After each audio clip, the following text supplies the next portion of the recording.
Saatnya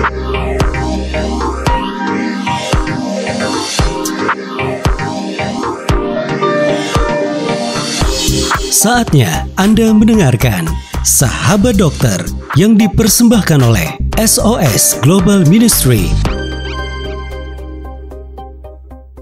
Shalom, salam sejahtera untuk seluruh pendengar radio juga sahabat SOS dimanapun berada. Senang sekali kita dapat berjumpa lagi dalam program Sahabat Dokter di program kesayangan kita semua. Puji syukur kepada Tuhan yang Maha Kuasa, hari ini kita masih diberi kesempatan untuk berjumpa kembali. Dan besar harapan kami semua dalam keadaan sehat, jasmani maupun rohani. Perkenalkan, saya Maria Ika sebagai host di acara SOS Sahabat Dokter yang akan menemani Bapak Ibu pada hari ini selama kurang lebih 50 menit ke depan. Dan hari ini kita akan membahas tentang hepatitis akut misterius pada anak. Ya, ini yang lagi viral nih hari-hari ini. Apa sih hepatitis akut misterius ini dan bagaimana cara pencegahannya? Kita akan dengarkan penjelasan dari yang berkompeten dan sudah hadir bersama kita hari ini. Sudah ada seorang narasumber dari Rumah Sakit Siloam Kebonjeruk Jakarta yaitu Dr. Susanto Isman, spesialis anak. Dan tanpa berlama-lama ya, kita langsung sambut narasumber kita, Dr. Susanto Isman, spesialis anak ya. Shalom, Dokter. Selamat malam. Selamat malam. Ya, terima kasih sudah meluangkan waktunya untuk hadir di tengah-tengah kita semua ya pada hari ini dan langsung saja Dokter, ini sudah ditunggu banyak pendengar ya, banyak audien yang sedang mendengarkan dan saya serahkan untuk waktu dan tempatnya kepada Dr. Susanto Isman. Ya, terima kasih Bu. Selamat malam semuanya.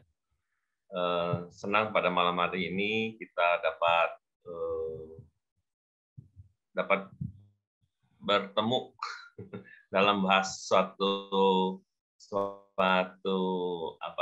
updatean ya penyakit yang sedang ngetren sekarang yaitu tentang hepatitis akut yang berat pada anak yang masih misterius. Ya mungkin saya akan sedikit memaparkan apa itu hepatitis akut dan kenapa disebut misterius dan bagaimana kita untuk menghadapinya sampai saat ini. Ya mungkin saya izin buat share screen. Ya, boleh Dokter, silahkan. Ya, seperti yang tadi saya sampaikan, memang saat ini kita di dunia sedang hangat-hangatnya dibahas tentang ada suatu penyakit yang masih misterius, yaitu hepatitis akut misterius yang sebenarnya lengkapnya kita sebut sebagai acute hepatitis unknown origin atau etiology, atau hepatitis akut yang belum diketahui penyebabnya atau sebabnya. Nah, sebelum kita bahas lebih lanjut tentang hepatitis akut misterius ini, ada baiknya, maaf nih, slide-nya kepotong, saya edit, ada yang hilang nih. Gimana Dok? Lanjut dulu ya? Iya, boleh langsung nggak apa-apa, terus aja. Iya, nanti ada Pak Karyono. Oke. Waduh, kok hilang nih? Ya sudah, nggak apa-apa. Iya. Jadi, kalau kita bicara hepatitis akut, sebenarnya penyakit ini sudah lama ada. Jadi hepatitis akut ini, hepatitis sendiri sebenarnya terdiri dari dua kata, hepar dan itis. Hepar itu hati atau liver, itis itu peradangan. Jadi hepatitis itu merupakan suatu peradangan pada sel hati atau sel hepatosit, di mana adanya peradangan ini ditandai oleh peningkatan enzim dalam hati, yaitu SGPT dan SGOT, yang mungkin Bapak Ibu sekalian sudah sering dengar. Nah, selama ini sebenarnya penyakit hepatitis akut ini sudah banyak ditemukan, tapi penyebabnya kita tahu. Yang paling sering yaitu infeksi virus seperti virus hepatitis A, hepatitis B, C, D, dan E, atau sitomegalovirus, atau infeksi bakteri, parasit, atau jamur yang biasanya ditemukan pada penderita-penderita yang menderita daya tahan tubuh yang lemah. Atau bisa juga hepatitis ini disebabkan oleh obat-obatan atau toksin-toksin bakteri tertentu yang menyebabkan terjadinya peradangan pada sel hati. Atau bahkan alkohol yang ditemukan pada orang dewasa juga dapat menimbulkan suatu hepatitis. Nah, di sini disebut akut itu karena kejadiannya tiba-tiba, bukan dalam waktu bulanan dia baru timbul. Maka disebut hepatitis akut. Ya. Nah, kembali lagi tadi kita sebut, kenapa disebut hepatitis akut misterius. Sebenarnya hal ini bermula dari waktu bulan April, awal bulan April, yaitu 5 April 2022. Ada terdapat laporan, ya kurang lebih ada 10 kasus yang dilaporkan di UK, Inggris saya, di mana secara dalam waktu berdekatan ditemukan ada 10 kasus anak-anak yang menderita gejala yang sama, yaitu ada badan kuning, ada mual muntah, nyeri perut, yang tidak biasanya peningkatan kasusnya. Dan kemudian dilaporkan lagi terdapat 74 kasus di UK dan 3 negara lainnya yang kejadiannya juga sama, yaitu sebanyak kurang lebih 74 kasus. Sehingga dengan adanya hal tersebut, WHO menetapkan adanya suatu KLB, kejadian luar biasa hepatitis akut, yaitu pada tanggal 15 April 2022. Nah, untuk kita sendiri di Asia Tenggara dan Indonesia, sejak 16 April sampai Mei ini, ditemukan ada beberapa kasus dugaan kasus yang mengarah ke hepatitis akut yang belum diketahui penyebabnya ini. Dan sampai 21 April 2022 itu di seluruh negara, yaitu di kurang lebih 12 negara, ditemukan kurang lebih 170 kasus yang menunjukkan gejala yang sama dan belum diketahui penyebabnya apa. Karena itu disebut sebagai hepatitis akut yang belum tahu penyebabnya atau yang masih misterius. Dan semua kasus-kasus ini ditemukan pada anak-anak di bawah usia 16 tahun. Dan di UK itu sendiri disebutkan yang terbanyak di usia 3 sampai 5 tahun. Nah, berikut mungkin sedikit saya sampaikan, ada klasifikasi dari WHO, jadi kita tidak bingung. Jadi ada istilahnya nama konfirmasi. Konfirmasi itu ya sudah ketahui penyebabnya, tapi saat ini kan belum ketahui penyebabnya, sehingga kita belum ada kasus yang konfirmasi. Nah, ada yang kasus probable namanya. Jadi ini adalah seorang anak yang berusia kurang dari 16 tahun dengan hepatitis akut yang ditandai dengan SGPT dan SGOT-nya tinggi, yaitu 500 international unit per liter. Normalnya kan sekitar 30-40 aja. Dan setelah dilakukan pemeriksaan, ternyata bukan disebabkan oleh virus hepatitis A, hepatitis B, C, D, atau E. Dan ada juga klasifikasi disebut epiling. Epiling ini ya dari segala usia ya, yang diketahui menderita hepatitis akut sudah dilakukan pemeriksaan, bukan hepatitis A, bukan oleh virus hepatitis A, B, C, D, dan E. Dan terdapat hubungan epidemiologi dan kasus yang konfirmasi ya, namun kasus ini kan belum, karena konfirmasi sendiri belum tahu kita. Dan ada satu lagi kelompok kasus, yaitu pending atau tertunda. Jadi ini merupakan kelompok kasus-kasus di mana pasien tersebut ditemukan SGPT dan SGT-nya tinggi lebih dari 500, namun pemeriksaan virus penyebab A, B, C, dan D, dan E-nya belum keluar semua. Mungkin baru keluar yang A, B, C, yang D, dan E belum keluar. Sehingga dia masih pending atau tertunda. Nah, hepatitis virus misterius ini diduga ada beberapa penyebab kemungkinannya, tapi belum pasti. Masih terus dilakukan penelitian oleh para ahli di seluruh dunia. yaitu infeksi oleh diduga adenovirus, atau ada juga yang menemukan kemungkinan ada pasca infeksi COVID-19 atau obat-obatan, toksin, atau paparan lingkungan lainnya yang belum diketahui, atau juga bisa disebabkan oleh patogen lainnya seperti virus, jamur, bakteri, parasit lain yang lagi diteliti terus, atau ada kemungkinan suatu varian terbaru dari SARS-CoV-2. Namun dari sekian banyak yang kemungkinan penyebab ini, yang saat ini sedang banyak ditemukan itu adalah infeksi adenovirus, di mana sebenarnya adenovirus ini sendiri virus yang sudah ada lama sih sebenarnya, namun umumnya menyerang pada anak-anak dengan gejalanya infeksi saluran nafas atas atau saluran gastrointestinal atau saluran cerna, di mana gejalanya adalah diare, nyeri perut, dan sebagainya.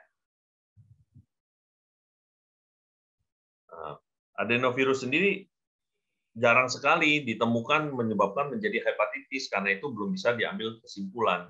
Ada kasus-kasus yang hepatitis yang disebabkan adenovirus, namun biasanya ditemukan pada anak-anak yang menderita suatu imunokompromis atau kekebalan tubuh yang sangat rendah.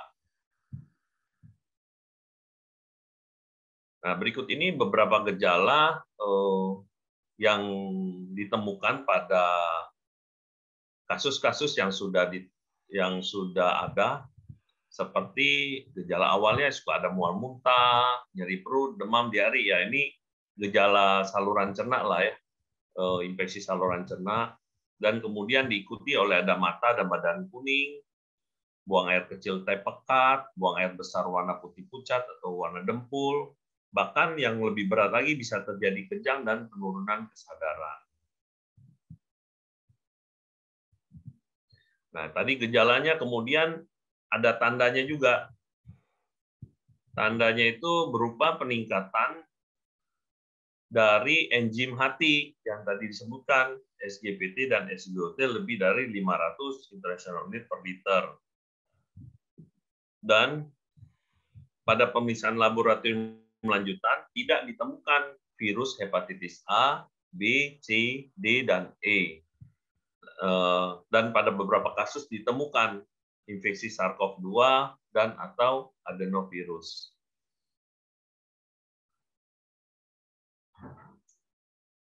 Berikut beberapa hal penting yang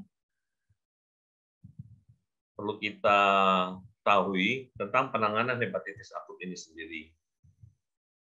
Pertama, kita harus waspadai, namun jangan panik. Tetap kita berwaspada bila ada gejala yang muncul seperti diare, mual muntah, nyeri perut, demam, kulit, dan badan kuning. Kita tetap harus waspada. Dan jika muncul gejala, jangan panik. Segera laporkan ke fasilitas kesehatan atau berobat ke dokter terdekat untuk memisahkan diri. Nah, bila dokter melakukan pemeriksaan dan curiga mengarah ke hepatitis akut misterius, tentu dokter akan melakukan pemeriksaan laboratorium lebih lanjut, yaitu SGPT dan SGOT tersebut.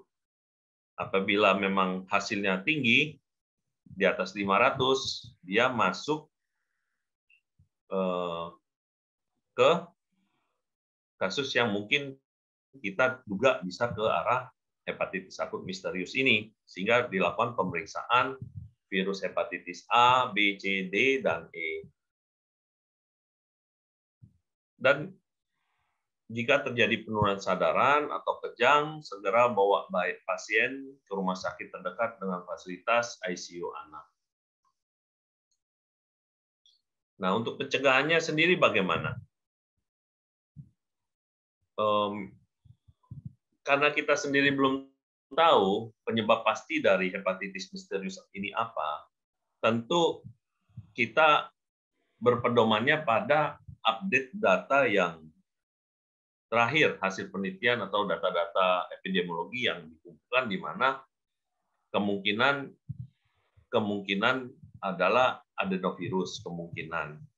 Karena pada sebagian besar kasus ditemukan virus adeno ini. meskipun belum bisa dipastikan sebagai penyebab pasti.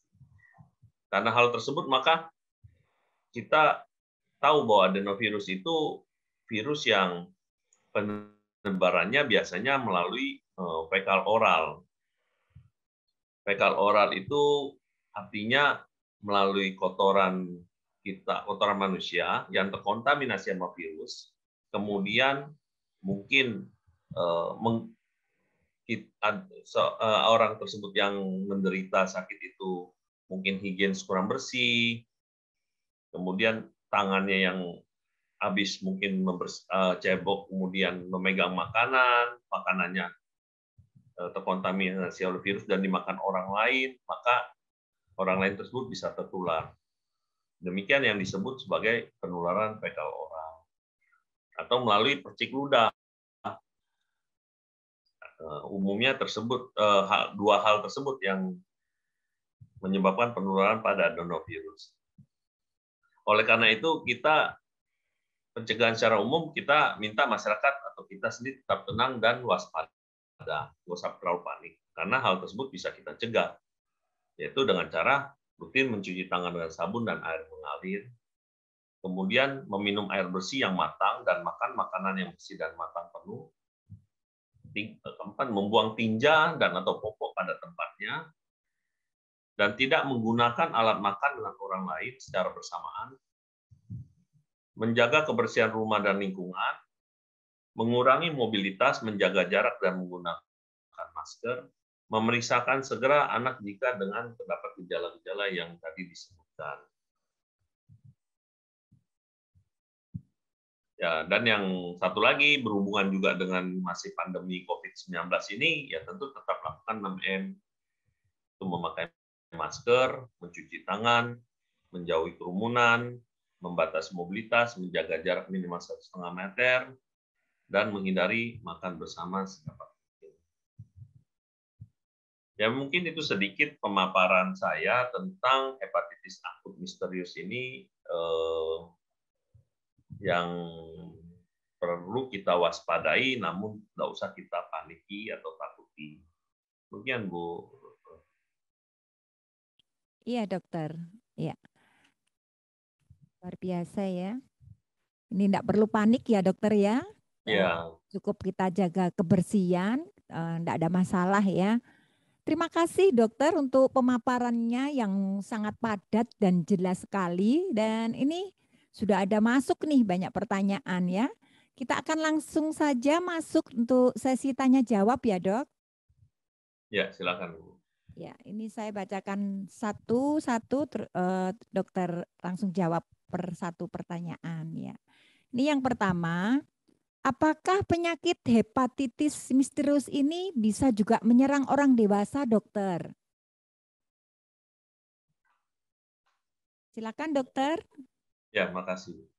Jadi memang seperti yang sudah saya sampaikan tadi, hepatitis akut misterius ini memang sampai sejauh ini yang data-data yang masuk, data epidemiologi yang masuk menunjukkan bahwa kasus tersebut mayoritas atau semuanya di bawah usia 16 tahun.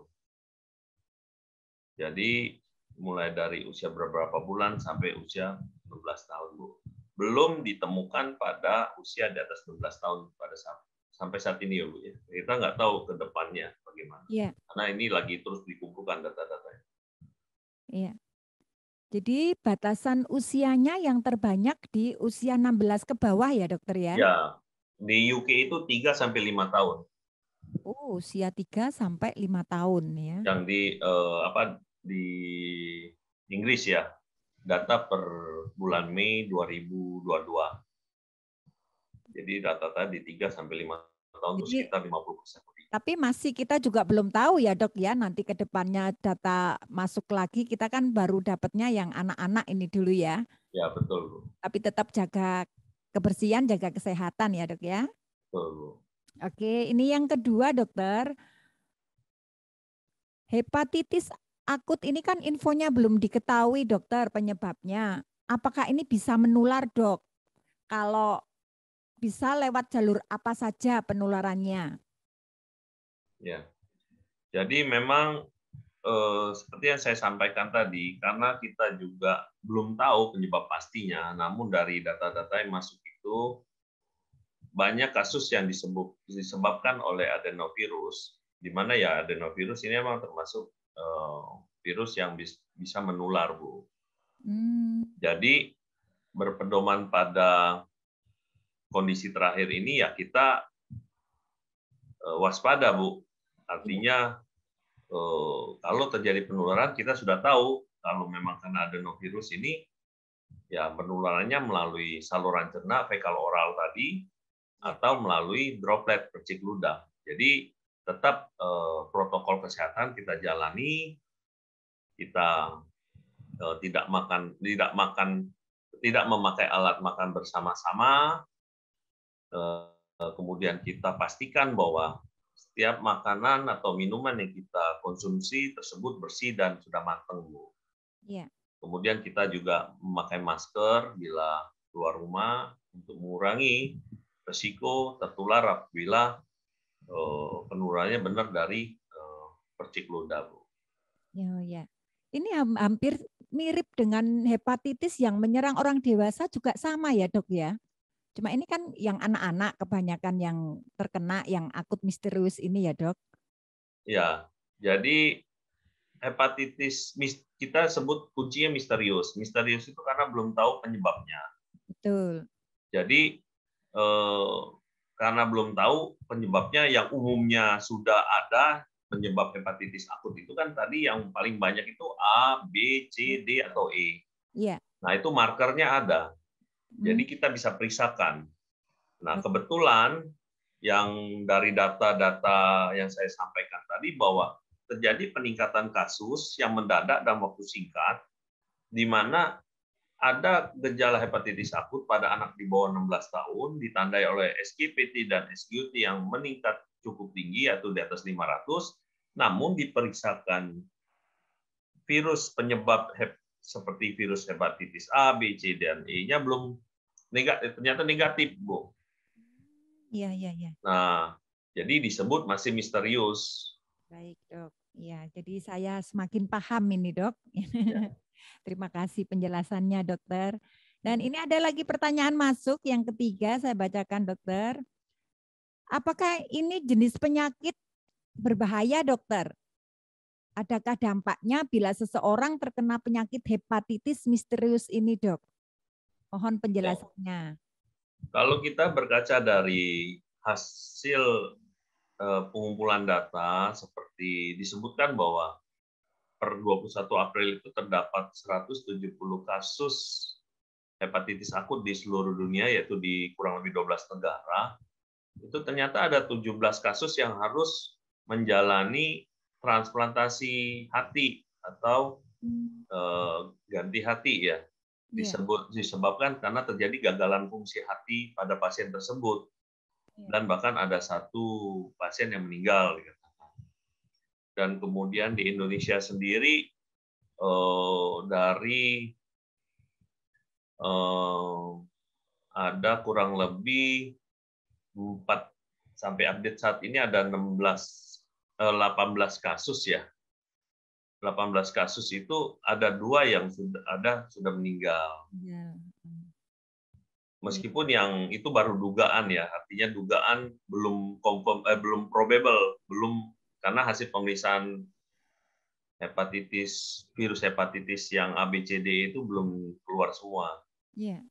Kalau kita di Indonesia kan terupdate-nya ada 2 yang masuk kriteria probable, yaitu dia SGPT, SGOT-nya lebih dari 500, kemudian virus hepatitis A sampai E-nya negatif.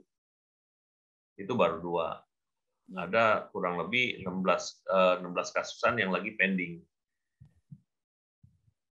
Jadi kalau lihat dari data-data itu ya kita perlu cukup waspadai ya, tapi tidak perlu panik. Ya. Tetap berjaga-jaga lah, Dokter ya. Ya, betul. Lebih baik sehat ya, jangan sampai sakit. Ya. Ini saya lanjut lagi karena ada pertanyaan dari pendengar. Ada pertanyaan seperti ini, Dokter. Untuk menjaga kewaspadaan masyarakat terhadap penyakit ini, Kira-kira gejala apa yang harus kami curigai pertama kali, dokter? Dan apa yang harus kami lakukan? Ya, jadi memang gejalanya seperti infeksi saluran cerna lainnya, Bu. Jadi kalau ada gejala mual muntah, nyeri perut, ada demam, ada diare, nah itu kita perlu segera berobat, Bu. Jangan sampai menjadi gejalanya lebih berat seperti ada mata atau badan kuning, buang air besar, warna putih dempul atau putih pucat, buang air kecil pekat, apalagi sampai terjadi kejang dan penurunan darah. Jadi dengan kita segera memeriksakan diri bila ada gejala-gejala yang saya sebutkan tadi, ya kita harapkan lebih terpantau, Bu, oleh tenaga medis, oleh dokter, sehingga kalau terdapat kecurigaan akan dilakukan pemeriksaan darah lebih lanjut dan bila perlu dilakukan perawatan. Ya, mungkin itu, Bu, yang perlu diperhatikan. Dan ini semoga bisa menjawab ya pertanyaan Bapak Ibu yang sudah bertanya. Jadi kita harus waspada pertama kali mual, muntah, diare, begitu ya Dok, soal yang pencernaan. Nyeri perut, ada demam. Nyeri perut ya, demam, begitu. Dan ini harus segera ya Dok, nggak bisa ditunda, jangan nunggu coba besok sembuh atau tidak, kan gitu biasanya orang-orang itu ya. Ya, untuk saat ini ada baiknya kewaspadaan agak sedikit ditingkatkan, Bu. Karena kan sebenarnya gejala-gejala awal ini kan seperti sakit biasa ya, muntaber biasa gitu. Cuma karena saat ini kita sedang ada perhatian khusus terhadap hepatitis virus akut misterius ini, khususnya buat anak-anak yang di bawah 16 tahun, ada gejala yang kita sebutkan tadi, ada baiknya segera memeriksakan diri lah. Iya, dokter, apakah mungkin untuk penanganan awal saja Dok, misal kok sudah terjadi mual, muntah atau demam itu mungkin antibiotik atau apa Dok sebelum berangkat ke layanan vaskes? Tentu kalau ada gejala awal ya kita kasih obat-obat yang istilahnya simptomatik lah ya, yang mengatasi keluhan. Seperti kalau demam kita kasih obat penurun panas. Kalau dia mual atau muntah, kita kasih obat mual muntah. Kemudian mungkin cara makan kita harus sedikit-sedikit tapi sering untuk mengurangi mual muntahnya. Ya, minum air yang banyak. Ya, yang penting itu jangan sampai terjadi dehidrasi. Ya, betul dokter. Terima kasih dokter, dan pertanyaan ini juga mewakili banyak pendengar yang saat ini mendengarkan. Semakin seru ini dokter. Ya. Ini nanti kita ada sesi 2 juga ya untuk berikutnya. Ada satu lagi dokter, sebentar saya lihat pertanyaan berikutnya dari sahabat pendengar, sahabat SOS. Saya bacakan, bagaimana cara pencegahan penyakit hepatitis misterius ini dokter supaya tidak menimpa anak-anak kita? Ini orang tua pada panik ini. Ya, jadi penularannya yang bisa kita lakukan yaitu pertama kita nggak usah panik, tapi tetap waspada.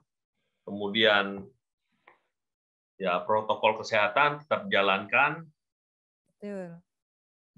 Seperti rutin mencuci tangan dengan sabun tadi yang saya sebutkan, memakai masker, meminum air bersih yang matang dan makan makanan yang bersih dan matang penuh, membuang tinja atau popok pada tempatnya, tidak menggunakan alat makan bersama dengan orang lain, menjaga kebersihan rumah dan lingkungan, dan juga memeriksakan segera anak jika jelas ada gejala-gejala yang tadi kita sebutkan. Mungkin itu Bu yang bisa dijalankan. Iya. Gitu ya Bapak Ibu yang sudah bertanya di layanan kami, untuk pertanyaannya sudah dijawab dokter semuanya, dan saya harap ini memuaskan semua pendengar ya. Dan tak terasa ini presentasi dan sesi tanya jawab sudah kita lalui, dan ini sudah di penghujung acara dokter ya. Untuk itu kami minta dengan hormat untuk Dokter Susanto memberikan closing statement atau take home message bagi kita semua. Silakan dokter. Ya, terima kasih Ibu. Pada pemirsa sekalian, hepatitis akut yang unknown origin atau misterius ini memang ada. Namun, karena belum tahu penyebabnya, kita tidak perlu panik, namun tetap harus waspada. Ada beberapa gejala yang tadi sudah disampaikan, di mana diharapkan dapat menjadi perhatian buat kita, khususnya buat anak-anak kita di bawah 16 tahun. Bila ada gejala, mual, muntah, mencret, nyeri perut, demam, apalagi disertai dengan mata kuning, badan kuning, buang air kecilnya pekat, warna seperti teh, ada baiknya segera bawa berobat ke dokter untuk dilakukan pemeriksaan lebih lanjut. Sehingga kalau ada dugaan ke arah hepatitis akut misterius ini, kita dapat melakukan pemantauan sehingga tidak terjadi hal yang lebih berat lagi buat anak-anak kita yang tersayang. Mungkin itu Bu yang bisa saya sampaikan. Wah, luar biasa sekali. Hari ini kita sangat berterima kasih kepada Dr. Susanto Isman atas pemaparannya ya, atas semua jawaban-jawaban dari pertanyaan para pendengar di event hari ini. Kami dari sahabat dokter SOS Global Ministries dan seluruh radio yang bekerja sama mengucapkan kembali terima kasih kepada Dr. Susanto Isman atas sharing informasi juga edukasinya. Dan terima kasih juga untuk seluruh pendengar dimanapun Anda berada. Dan kita akan nanti dengarkan lagi di sesi berikutnya. Dr. Susanto Isman juga akan menjelaskan hepatitis akut misterius pada anak ini ya. Dan kita tunggu nanti part 2-nya. Dan terima kasih semuanya. Terima kasih dokter atas waktunya. Sampai jumpa lagi ya di Sabtu depan. Terima kasih. God bless you all. Ya, selamat malam. Terima kasih Bu. Ya.